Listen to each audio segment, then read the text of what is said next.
119వ దావీదు కీర్తన 119 దావీదు కీర్తన 67వ వచనంలో కూడా ఒక అద్భుతమైన మాటను మనం చూద్దాం. చూడండి, 119వ దావీదు కీర్తన 67వ వచనం కూడా మనం చూద్దాం.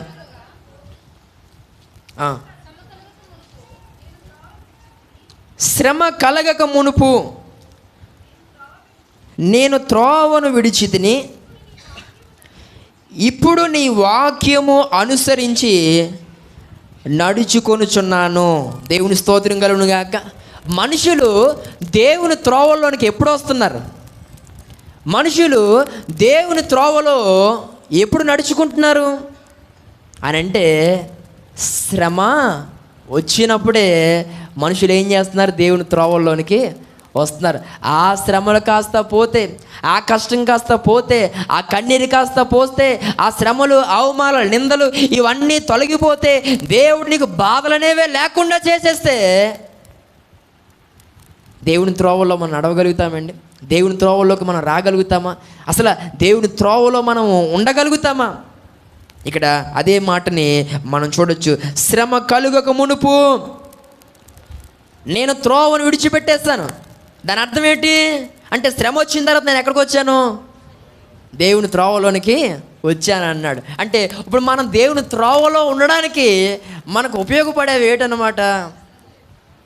ఈ ఎంతమందికి ఇష్టం? ప్రతి ఒక్కరు చేసే ప్రార్థన, అయ్యా నాకు శ్రమ వద్దు ప్రభువా. 3 మెసేజ్లలో నేను ఈ వారంలో అవే టాపిక్స్, అవునా? వింటున్నారా? నిన్న శ్రమ వల్ల ఉపయోగం ఏంటి అని పెట్టాను. అంతకుముందు మళ్ళీ అదే శ్రమే, అంతకు ముందు మెసేజ్ అదే శ్రమే. ఈ వారం అంతా కూడా 3 సందేశాల్లో శ్రమలు ఏం చేస్తాయి, శ్రమ వల్ల మనము ఎలాంటి పరిస్థితుల్లోకి వెళ్తాం, శ్రమలు అనేవి మేలు చేసేవా మనల్ని బాధ పెట్టేవా అనేటువంటి సందర్భాలని 3 సందేశాలుగా నేను గతించిన వారంలో యూట్యూబ్లో అందించడం జరిగింది. దేవుని స్తోత్రం కలుగును గాక. అవకాశం ఉండి ఇంటికి వెళ్ళిన తర్వాత చూడండి, నిన్నటి మెసేజ్తో ఎండ్ అనమాట శ్రమ కోసం. దేవుని స్తోత్రం కలుగును గాక. ఈ రిఫరెన్స్తో నేను మాట్లాడడం జరిగింది. కాబట్టి శ్రమలు అనేవి మనల్ని ముంచేవి కావు. ఒక రకంగా శ్రమలు అనేవి నిన్ను దేవుని త్రోవలో నిలబెట్టేవి, నడిపించేవి. దేవుని స్తోత్రం కలుగును గాక. అంటే శ్రమలు మన ఆత్మీయ జీవితంలో ఖచ్చితంగా తప్పనిసరిగా ఉండాల్సిందే అని దేవునికి సేవకునిగా నా అభిప్రాయం. మరి మీరేమంటారు? ఎవరి అభిప్రాయం వాళ్ళది, నా అభిప్రాయం వేరంటారా? ఇట ఒకటే అవ్వాలి. అవసరమైతే దాన్ని తట్టుకునే శక్తిని, సామర్థ్యాన్ని, ఓపికను, సహనాన్ని అడగాలి, కానీ మొత్తానికి తీసేమని అడగకూడదు. దేవుని స్తోత్రం కలుగును గాక.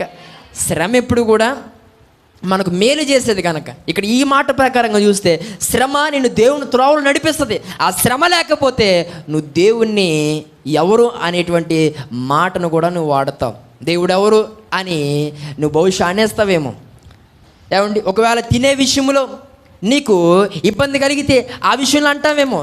ఏ సమస్య నీకు ఎదురైతే ఆ పరిస్థితుల్లో నువ్వు దేవుణ్ణి ఏదో ఒక రకంగా గుర్తుపట్టని పరిస్థితులకు వెళ్ళిపోతావేమో. జాగ్రత్త. కాబట్టి శ్రమ అనేది మనకు మేలు చేసేదే, అంతేగాని శ్రమ మనల్ని నష్టపరిచేది ఎంత మాత్రమూ కాదండి. కొన్ని సందర్భాల్లో శ్రమను తట్టుకోవడం నీ వల్ల అవ్వట్లేదా? శ్రమలు సహించడం నీ వల్ల అవ్వట్లేదా? శ్రమలను బట్టి కొన్ని సందర్భాల్లో ఏంటో ఈ బ్రతుకు అన్నట్టుగా అనిపించేస్తూ ఉందా? దానికి కారణం ఏంటంటే సహనము, ఓపిక ఇలాంటివి నీ జీవితంలో కొంచెం ఓర్పు అనేవి తక్కువ పర్సెంట్లో ఉండుంటే వాటిని అలా రేట్ చేసుకుంటే సరిపోద్ది. దేవుని స్తోత్రం కలుగును గాక. అవి కొంచెం పెంచుకుంటే అవి నీ దేవుణ్ణి అడగాలి మనం, అయ్యా ఈ శ్రమను తట్టుకునే ఆ శక్తి నాకు దయచే ప్రభువా. నాకు నా వల్ల అవ్వట్లేదు, నేను దీన్ని బేర్ చేయలేకపోతా ఉన్నాను, కొంచెం సహనం నాకు దయచే ప్రభువా, కొంచెం ఓపిక నాకు దయచే తండ్రి అని దేవుణ్ణి అడిగితే దేవుడు నీ శ్రమ నీకు శ్రమగా అనిపించకుండా దేవుడు చేసేస్తాడు. దేవుని స్తోత్రం కలుగును గాక. ఒక పాట ఉంటుంది కదా, యేసయ్య నీ కృప తలంచగానే నా శ్రమలు శ్రమలుగా చలేదే. యేసయ్య నీ కృప తలంచగానే నా శ్రమలు శ్రమలుగా అనిపించలేదే. హల్లెలూయా. శ్రమలు శ్రమలుగా ఎప్పుడు అనిపించు? ఆ సహనం, ఓర్పు మనలో ఉన్నప్పుడు అసలు అది శ్రమగానే మనకు అనిపించదండి. కాబట్టి గమనించండి, శ్రమ వలన మనము సరిగా భక్తిని చేయగలుగుతాం. శ్రమ వల్లనే మనము ప్రతిరోజు ప్రార్థన చేస్తాం. ఆ శ్రమ వల్లనే ఎంతో కొంత వాక్యాన్ని చదువుతాం. ఆ శ్రమ వల్లనే ఎంతో కొంత దేవుడంటే భక్తి భయం కూడా నీ జీవితంలో ఉంటే, ఈ శ్రమ ఒకటి పోయిందా, నువ్వు ఏడడానికి ఏది లేదంటే కనుక నువ్వు జీవితాంతం దేవుని మర్చిపోయి తిరిగేటువంటి పరిస్థితుల్లోనికి వెళ్ళిపోతావు. జాగ్రత్త. కాబట్టి శ్రమలు అనేవి మనము దేవుని త్రోవలో నడవడానికి ఉపయోగపడతాయి. అట్ ద సేమ్ టైం శ్రమలు అనేవి దేవుని వాక్యమును అనుసరించి జీవించడానికి ఉపయోగపడతాయి. దేవుని స్తోత్రం కలుగును గాక. దేవుని వాక్యాల ప్రకారంగా మనం జీవించాలి అంటే శ్రమలు ఒకందుకు మనకి సహాయపడుతూ ఉంటాయి. ఈ నా మాట్లాడు నా ప్రియ సహోదరుడా, దేవుడు మనందరితో సూటిగా మాట్లాడుతూ ఉన్నాడు. శ్రమ తర్వాత దేవుణ్ణి మనము వెంబడిస్తాం. శ్రమ వచ్చిన తర్వాత, ఈ బాధలు ఇవన్నీ ఎక్కువైన తర్వాత మనము అప్పుడు సరిగా మనం భక్తి చేస్తాం. ఇవేమీ లేకపోతే మనం సరిగా చేయలేకపోయేటువంటి పరిస్థితులు ఉన్నాయా? ఇది ఎంత మాత్రం సరికాదు. శ్రమ ఉన్నా లేకపోయినా మనము దేవుని కొరకు చేయాల్సినది మనం సరిగా చేయాలంతే. దేవుని స్తోత్రం కలుగునుగాక. కాబట్టి శ్రమలు ఉంటే ఒకలా, శ్రమలు లేకపోతే ఒకలా చేయొద్దండి. ఎప్పుడైనా సరే మన భక్తి ఎలా ఉండాలి? చక్కగా అలా సరళముగా చక్కగా సాగిపోవాలి. ఏమండి, భక్తి అనేది అప్పటికి అమాంతంగా ఎక్కువైపోవడానికి వీల్లేదు. ఈ భక్తి అనేది అమాంతంగా ఎప్పుడు ఎక్కువైపోద్ది? చూడండి, యవనస్తులకైతే పరీక్షలు రాసి ముందు భక్తి ఎక్కువైపోతుంటుంది. అవునా? చాలామంది ఈ ఆల్ టికెట్లు పట్టుకెలో పూజలు చేస్తుంటారు దానికి. మరి కొంతమంది పెన్నకు చేస్తుంటారు పూజ కదా. పెన్నలకి, ఆల్ టికెట్లకి, ఆ ప్యాడ్లకి తెగ పూజలు చేసేసుకుంటారు. కొన్ని సందర్భాల్లో దైవజనులు మాకు కూడా ఇస్తూ ఉంటారు. ఒక్కొక్క ప్యాడ్ ఇచ్చి ప్రార్థన చేయండి, పెన్ ఇచ్చి ప్రార్థన చేయండి. హాల్ టికెట్ ఇస్తారు ముందు. అది హాల్ టికెట్ ఏంటో చూడడానికి అన్నట్టుగా ఇస్తారు. కారణం ఏంటంటే అది వాళ్ళ చేతిలో ఉండగా సూత్తు ఒప్పుకోరు. అది మా చేతిలోకి తీసుకుని ప్రార్థన చేయాలన్నమాట. కొంతమందికి ఆ టైంలో వల్లమాల భక్తి అన్నమాట, చాలా భక్తి ఎక్కువైపోతూ ఉంటుంది. ఏమంటే ఇలాంటి పరిస్థితులు మన జీవితంలో ఉంటే సరికాదండి. భక్తి అనేది శ్రమ ఉన్నా లేకపోయినా ఒకలానే ఉండాలి.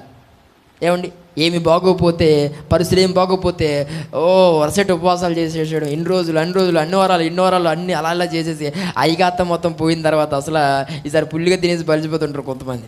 గమనించండి పిల్లరా, ఎప్పుడు ఒక్కలానే చేద్దాం.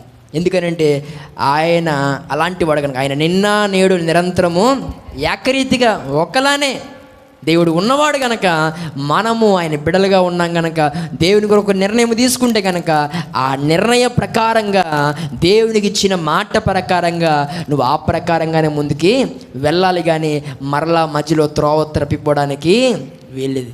నువ్వు దేవునితో ఏ మాట ఇచ్చావో, ఏ త్రోవలు నడుస్తానని చెప్పావో, ఏ జోలికి నువ్వు పోను అని చెప్పావో, నేడు దినాన్న వాటి జోలికి పోతూ నీవు నష్టపోతూ ఉన్నట్లయితే కనుక దేవుని సేవకు నేను తెలియజేస్తూ ఉన్నాను. దేవుడు నీతో మాట్లాడుతూ ఉన్నాడు. శ్రమ కలగక ముందే రా దేవుని త్రోవలోనికి వచ్చేసే. కష్టాలు ఎక్కువ కాకముందే, నీ కన్నీరు అనేది ఎక్కువ కాకముందే, నీ యొక్క పరిస్థితులు, నీ జీవితంలో శాంతి సమాధానము అనేది నువ్వు కోల్పోకముందే దేవుని త్రోవలోనికి నువ్వు రా దయచేసి. నేడు దినాన్ని దేవుని పిలుస్తూ ఉన్నాడు. లేదు, నాకు దెబ్బ తగిలిన తర్వాత ఏంటన్నమాట అంటే కనుక ఖచ్చితంగా తగులుతుంది నీకు దెబ్బ. వెయిట్ చేయాలంతే. దేవుని స్తోత్రం కలుగునుగాక. అది నీకు తగులుతుందో తెలియదు, నీ కడుపును పుట్టిన వాళ్ళకి తగులుతూ తెలియదు, నిన్ను కట్టుకున్నవాడికి నిన్ను కట్టుకున్న దానికి తగులుతూ తెలియదు. మొత్తానికి కుటుంబంలో బలమైన దెబ్బ ఎవరికి తగులుతుందో తెలియదు పిల్లరా. మొత్తానికి దేవుడు బుద్ధి చెప్పే రోజు నీకంటూ ఒకటే ఉంది. శ్రమ కలగక మునుపు దేవుని త్రోవలోనికి వచ్చేస్తే, శ్రమ కలగక మునిపే నువ్వు దేవుని యొక్క వాక్యమును అనుసరించి జీవించడానికి నేటి దినాన ఒక సిద్ధ మనసును కలిగి ఉండాలి.